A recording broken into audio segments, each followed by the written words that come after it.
लिए पीले कोनी काजा मन है तो फिर ताजा पीले कोनी काजा मन है तो फिर ताजा पीले कोनी काजा काजा हर हर महादेव पीले कोनी काजा मन है तो फिर ताजा बाबा के नारा लगाबैत चल थकान हो जेता दूर सिहलम में गाजा भर के पीला दमय भर पूरा हो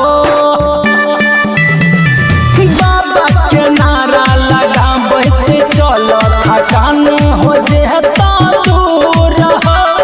सिहलम में गाजा भर के पीला दमय भर पूरा हो जटा में रखै छै बाबा गंगा माई के सब पे पूजै छै गल पत्थर चढ़ाई के मन के इच्छा कहे चढ़न में आई के बाबा के चढ़ाबै सब दूध लेके गाय के पीले कोनी काजा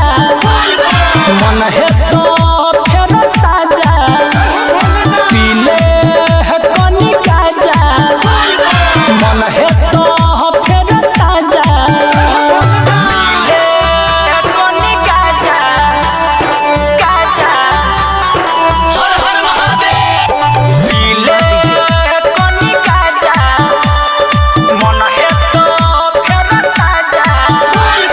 धीरे धीरे चल बोलब हम बोल क भोला जी होतै सहाय हो भांग के गोली खाई के करबै सुइया पहाड़ के चढ़ाई हो हाँ धीरे धीरे चल बोलब हम बोल क भोला जी होतै सहाय हो भांग के गोली खाई के करबै सुइया पहाड़ के चढ़ाई हो आ बाबा जी के बूटी में छै बहुत पावर एके सोट पीले भारी लगत नहीं काबर पंकज सुमन कह राधे समर मैया कट जतो जल्दी सब कठिन डगरिया पीले